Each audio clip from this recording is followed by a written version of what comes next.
Welcome to the Experience Darden podcast. I'm your host, Brett Twitty, and you are listening to a new episode. So on this episode of the podcast, I'm excited to feature my recent conversation with Pranav Dalmia. Pranav is a recent graduate in our Full-Time MBA class of 2021, and he's also the founder of the Business Ethics Club at Darden. We recently connected with Pranav via Zoom to talk a little bit more about his background, his decision to pursue an MBA, what led him to Darden, why he decided to start the Business Ethics Club at Darden, and so much more. I think you're really going to enjoy this conversation. So without further ado, here's my interview with Pranav Dalmia.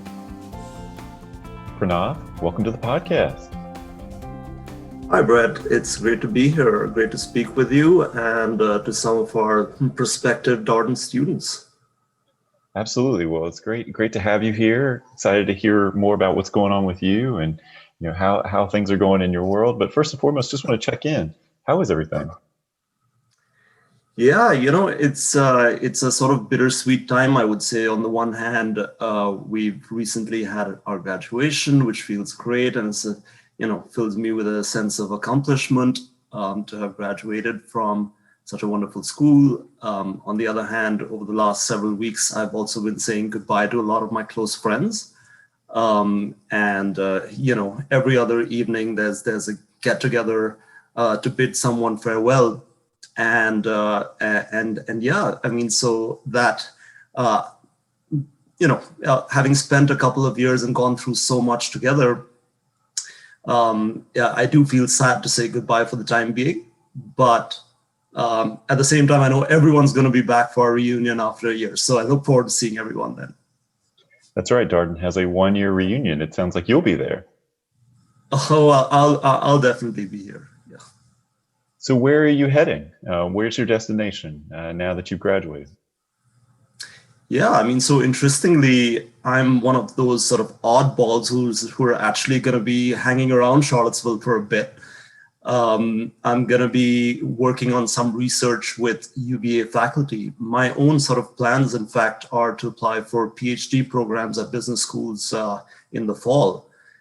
And I'm going to be spending the interim period working with some Darden faculty and with faculty at the university outside of Darden as well.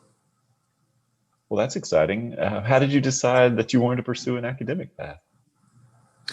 Yeah, I guess I've always been sort of passionate about academia. I would say there's two sort of dominant influences in my life have been business and academia. Again, probably has a lot to do with my family. But yeah, so this was my second master's degree. I had a master's degree in philosophy before this. Now the MBA. Clearly can't get enough of learning, but I've also had a lot of sort of business in my environment as I've grown up. I come from a sort of large business family in India. My father's been an entrepreneur through his life, and I worked over 5 years in a business. And I decided that sort of combining these two dominant strains of influence in my life was the right path forward for me. And so that's going to take the form of a PhD at a business school. Well, you mentioned a master's in philosophy. Did you contemplate pursuing that before you said, I want to go to an MBA? In terms of, did you think about moving into, say, teaching at a graduate level or teaching at a collegiate level in the philosophy department? So I'm really excited about philosophy, and I've had a passion for it. It was, if you'd asked me before I got into university whether I ever thought that I'd be doing a master's degree in philosophy, I may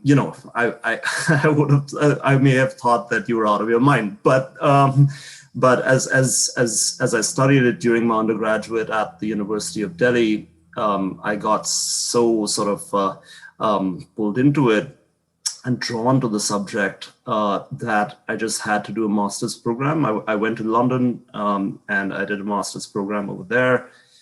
But then as I sort of started working after that, I started seeing the sort of draw of having more of an influence on the sort of practical world as well. And I thought a lot of philosophy was very abstract. So while I did enjoy that kind of thing, I was trying to find a way to sort of link that back to the practical world as well, and which is why now the sort of area within business that I'm interested in getting into is business ethics, and again, which sort of lies at the intersection of philosophy and business. Let's talk about your MBA path a little bit more. How did you get interested in Darden? Lots of business schools in the world. What stood out to you about Darden? Yeah, so there were a couple of things. I mean, to be honest, even I'm always very selective in terms of the sort of options I lay out for myself. And even when I applied to business schools, I only applied to 3 schools, and Darden was sort of a very attractive option for me for a couple of reasons. I mean, I think on the one hand, I was quite attracted to the idea of studying in the sort of case-based learning method. I think business is a discipline that lies at the sort of interface of theory and practice. I think getting too theoretical about it is, I think that's not the right way to treat the discipline. And Darden's sort of, case-based learning method is something that appealed to me greatly. I mean, I think some of the dialogues that I've had in class with my classmates, trying to break down real-world challenges that businesses have faced, have been part of what's been so great about the learning experience at Darden. And furthermore, I think I was already sort of starting to get interested in business ethics even before I came to Darden. And business ethics, I mean, Darden is, without a shade of a doubt, the sort of home of business ethics. And so that really excited me as well. Well, you decided to come to Darden. Darden has a required core curriculum. Certainly business ethics is represented in that core curriculum, but you also knew that you were going to take courses like accounting and finance and global economics, decision analysis, the list goes on. Were there any adjustments for you as a first-year student here at Darden?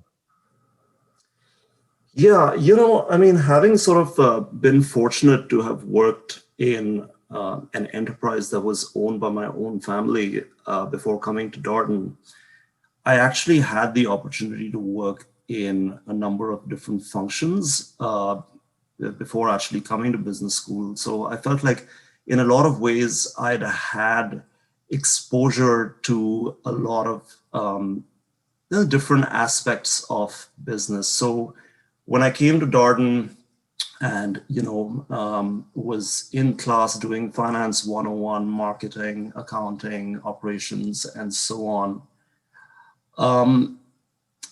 I did not feel like the material was entirely alien to me.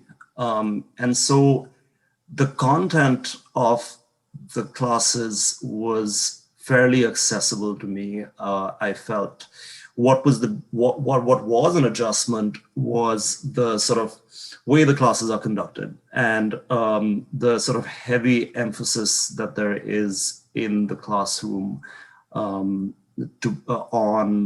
the amount that you participate and you talk in class. And that's something that I feel that most internationals need to adjust to, and I was no exception to that. And given that 40% of your class grade comes from the amount you talk in class, it's something you need to sort of adjust to pretty quickly. And I think my sort of grades from the first couple of quarters compared to the rest of my time at Darden certainly reflect the sort of selective nature of my contributions right in the beginning. So that's that. So I would say that's one adjustment. Another adjustment I would say is Darden's sort of has this concept of a learning team, which is basically a study group that you have with 5 or 6 of your classmates, which meets every evening for a couple of hours to sort of discuss the cases for the following day. And so being able to sort of allocate those couple of hours every day in addition to classes and then prepping for those meetings is, you need to learn how to manage your time. But at the same time, you also need to learn how to be able to trust your learning teammates, how much you can take from them rather than, doing it yourself, and like learning that sort of, mutual sort of trust and collaborating together as a group. That's another sort of adjustment that you have to make. So you mentioned contribution in class. I think that's an adjustment for all students, having to show up prepared, ready to participate. Even for folks who've learned here in the US, it's likely that most of their collegiate experience was more lecture-based, although they may have had some discussion-based classes. But case method, graduate level case method classes, certainly a learning curve. But it sounds like you got more comfortable with class contribution over the course of that first year. Am I hearing you correctly, Pranav? Yeah, definitely. I mean, you learn from your classmates, and you see, I think coming in, sometimes one has the idea in one's head that you should only talk when you have something very insightful to contribute. But then you sort of learn along the way that that's not necessarily how it needs to be. Even if you're sort of able to move the discussion forward incrementally, and then maybe somebody else picks up from where you left off, that in itself is also something that's valuable to the class. And you sort of learn how to do that. And yeah, I think it's a useful skill to have even as you move out of business school and into the world. To make your presence felt, to have a voice that you're not afraid to articulate, and I think it's very, very useful in the workplace as well. Absolutely. I'm going to ask you a question about your career goals here, because hearing that you want to move into academia and that's part of your plan to pursue PhD programs, was that something you knew in your first year? Were you aware of that? We've talked a bunch here on the podcast with students about the importance of running your own race, and people's career searches are their own, and that it can kind of be one of the hard things about the first year is everybody's kind of on a different path. You've got consulting searches, you got financial services searches, you got big tech, you got people who are doing different things. There's all different timings. It can be stressful for folks. Was that something that you thought about or you had to adjust to as maybe you were on a different path than everybody else? Yeah, that's a really good question. So I firmly sort of believe that, when coming into an MBA at a school like Darden or any top school for that matter, you need to find the balance between sort of knowing yourself, but then at the same time being open to new opportunities that might present themselves. So I would say that I sort of came in with perhaps 2 or 3 sort of possible paths in my mind. One of the things I was thinking about was possibly working with an organization like the World Bank. And as I sort of went through, the first year and I explored the 2 or 3 options that I had considered, I found that, my sort of inclinations and my talents and the impact that I wanted to create and so on was sort of best aligned with the business academia. But at the same time, again, so I think I think it's easy to get pulled into that. There are a lot of shiny objects around that attract your attention. Explore them if you think they might interest you, but don't go down a path just because other people are doing that. It's good advice. It's advice that's come up again and again here on the podcast from current students talking about the career search and, again, the importance of running your own race. And I thought you made a really good point about being focused, but also being open, finding that balance. So, what did you do in the summer after your first year? Yeah, so I mean, by then I had sort of decided that, I was keen on sort of going down the business academia route. So I'd spent a couple of, little more than a couple of months, maybe 10 weeks or so, working with Darden's ethics faculty. So Ed Freeman, who's a big name in the field.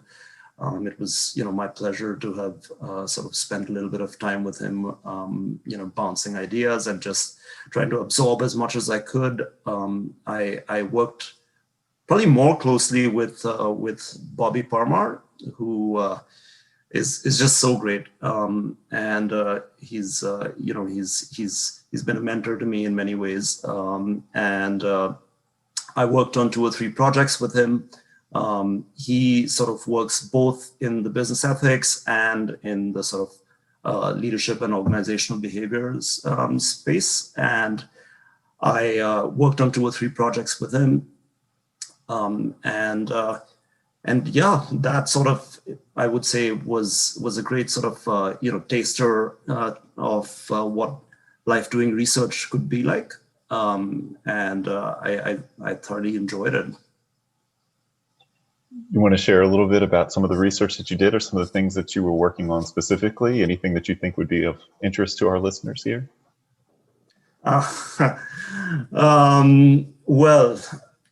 So one of the projects that I was working with Bobby on was, the sort of, and this was especially relevant given the fact that we'd sort of migrated to this virtual environment at the time. Bobby was sort of trying to study the different sort of patterns of group communication in a virtual environment that lead to successful team outcomes versus unsuccessful ones. So he was studying this sort of virtual competition that had taken place, and there were certain goals that teams had to achieve, and he had access to the sort of communication between the teams, and we were trying to find patterns of what leads to successful group outcomes. And this, I mean, he had begun this before, before COVID-19 and before all of that, but then it became super relevant given everything that happened. I thought that was really interesting. On the ethics front, I worked on an article with Ed, which I was also really excited about because it was quite sort of philosophical and aligned well with my own passion for philosophy. And it was essentially about how sort of we were drawing some implications from various sort of theories about what the human mind is for the way that we interact on social media.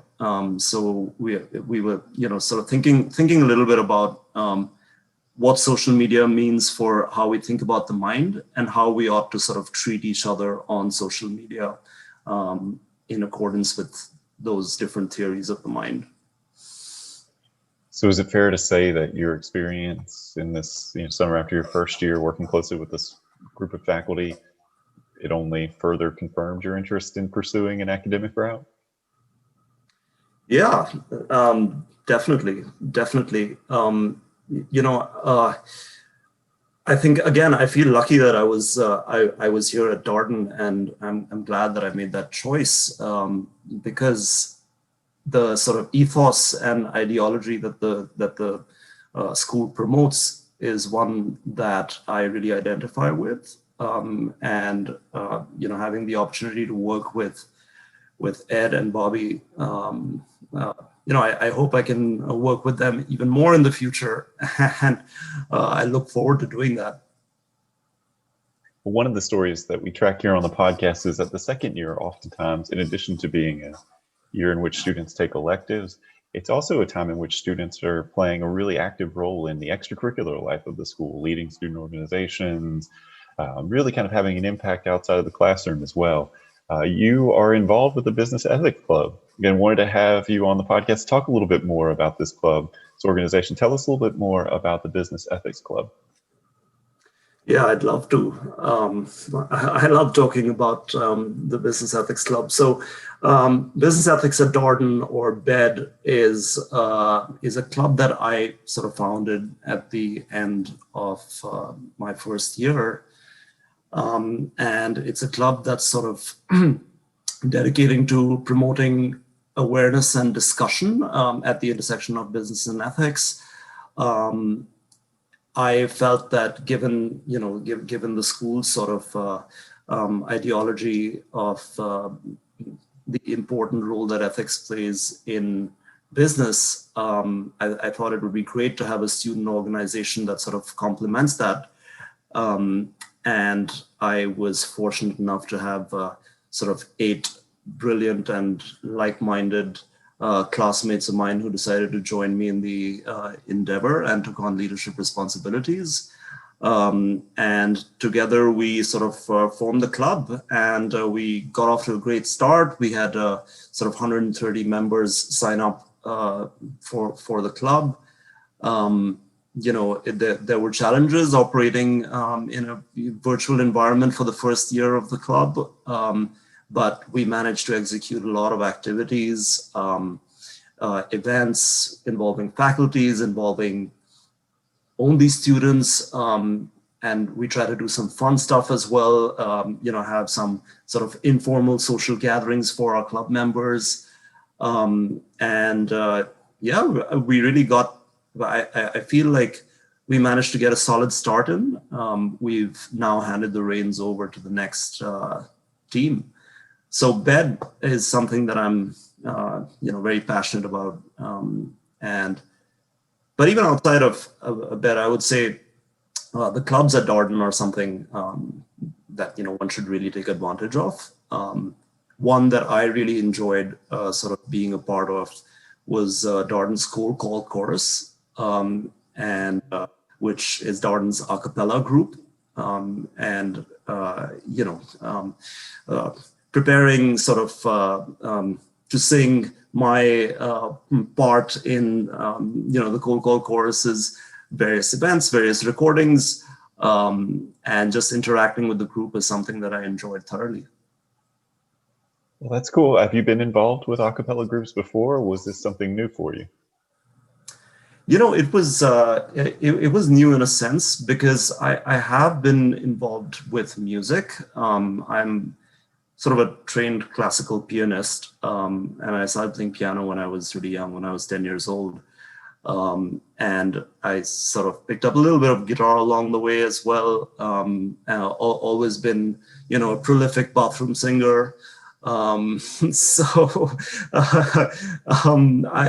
been involved with music in one way or another, but I've never really been part of an a cappella group.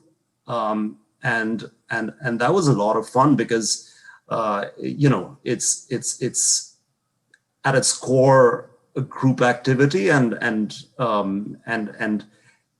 it's funny because if you in an a cappella group, if you sing just one sort of part, right? So I was in the bass section. If you sing just that, it really doesn't sound all that great. But it's when everything comes together that you really feel the power of the music, and that was a great experience for me. I want to talk a little bit more about the Business Ethics at Darden Club, or BED. I did not know that was the acronym for it, but what did you do this past year? Any programming or events that you'd like to highlight for listeners who are intrigued about this club? Yeah, so I generally like to sort of divide the activities of the club into 3 different kinds. So there are the sort of faculty-led events, there are the student-led events, and then there are sort of informal social gatherings. And I think if we talk about the sort of faculty-led events, we kicked off the club with this amazing discussion between two of our faculty members on the nature of human self-interest, and there's this sort of, again, idea that that's dominant in particularly in economics, that humans are essentially self-interested creatures, which is an idea that I personally don't find so appealing, and most sort of ethicists don't. So two of our star faculty, Bobby and Laleen, kicked off the club with a discussion around that topic, and it drew a lot of sort of attention from the student community, who might be getting exposed to some of this discussion for the first time, so that was great. We had a number of other faculty events as well. Perhaps even more than that, I really liked some of our student-led events. We had, earlier this year, there was, a lot of talk about, about GameStop, and it had become this whole thing about how, a Reddit community had sort of driven up the stock price of GameStop to ridiculous levels, and then the platform Robinhood was in the news as well for the actions that they were taking to while all this was going on. So what we decided to do as a club was have some of our sort of student subject matter experts on the topic get together as a panel, and explain what was going on, and also discuss some of the ethical implications of for each sort of stakeholder in that scenario. And again, that was great, drew a lot of attention, and I was excited about it because it was entirely student led, and I feel like a similar discussion, if it were led by faculty, it may not have gotten as much engagement. And I really felt like, that this was sort of validation that the club was actually adding value. And social events, were great fun as well. Just getting to hang out over a beer or a glass of wine with interesting individuals, and talking a little bit of ethics, but also just getting to know, like-minded folks in the Darden community. That was great as well. Ask a very obvious question, but it's been something that's been on my mind ever since you said you had a master's in philosophy. Is it helpful to you to have that background as you approach these business ethics questions, to kind of be aware of, sort of philosophy more generally? Is that something that's useful to you? Well, yeah. I mean, there's a sort of direct relation. I mean, I've studied a lot of ethics during my undergraduate, and although my sort of master's program was not specifically in ethics, it was in a different part of philosophy. Whenever you're in that sort of atmosphere, you end up discussing a lot of ethical questions, and ethics tends to be a sort of part of philosophy that, again, interfaces with the real world. And, it's, I feel in a lot of ways it is connected to how we actually live our lives. Even though some of the philosophical discussions can be pretty abstract, but as soon as you start discussing it concretely, it naturally leads to questions about things that are happening around us. So yeah, I mean, I would say it's an integral part of my own sort of passion for, interest in, and desire to sort of further investigate business ethics. So our listeners may be less familiar with what the PhD application process might look like. You're back, you're sort of here now, getting ready to apply to PhD programs. What does that entail? I imagine probably a fair amount of work to be done on your end. Well, I think a lot of the sort of, with any application process, a lot of the sort of heavy lifting is in terms of sort of looking inward and trying to figure out what it is that you really want. And I think the PhD process is no different. So you have a lot of the sort of regular stuff that you have for your MBA applications as well. So your sort of personal essay and your recommendations and it's pretty standard sort of application stuff. In addition, you have you need to talk a little bit about what area of research you want to get into, right? So you would typically have a sort of research essay that you need to write, which indicates that, okay, these are the sort of research questions that you're interested in. This is, broadly how you think you might go about thinking about those questions. And then after that, if you're sort of shortlisted, post the sort of first review of the applications the schools get, different schools have different processes, but you may have, some rounds of interviews after that. I would say probably the single most important thing when you're applying to PhD programs is getting strong recommendations. And so if you have sort of faculty that you've worked with who are, who have some sort of recognition within the field, that's something that goes a long way. And it sounds like based upon the summer you had between your first year and your second year, you probably have a few faculty to reach out to. Again, I feel fortunate that I do, and Darden faculty have been so supportive through this entire process, and even as I've sort of figured my path out, I don't think I would necessarily have had the courage to go forward if I didn't have that kind of support from Darden faculty,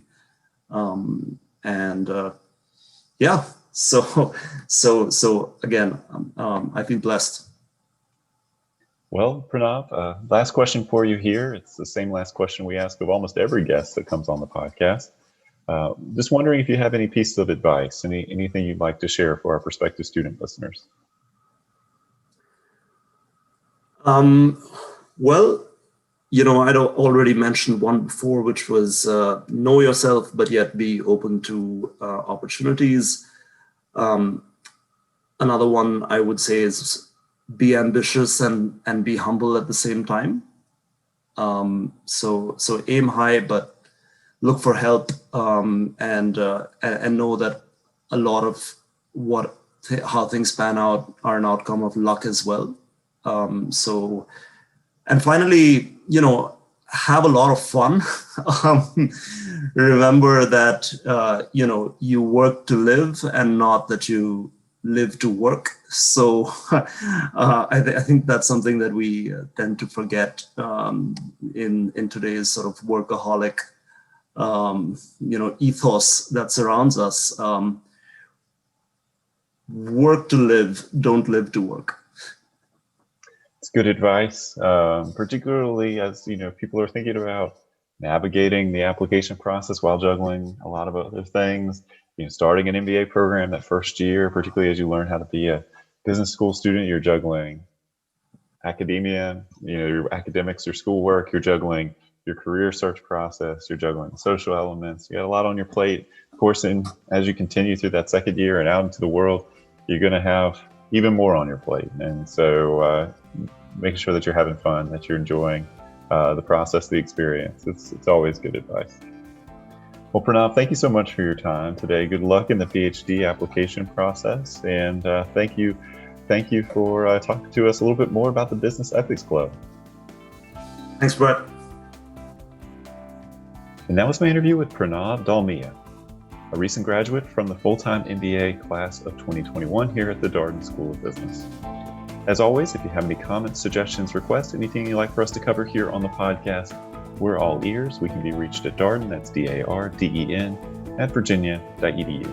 And until next time, stay safe, be well, and thanks for listening.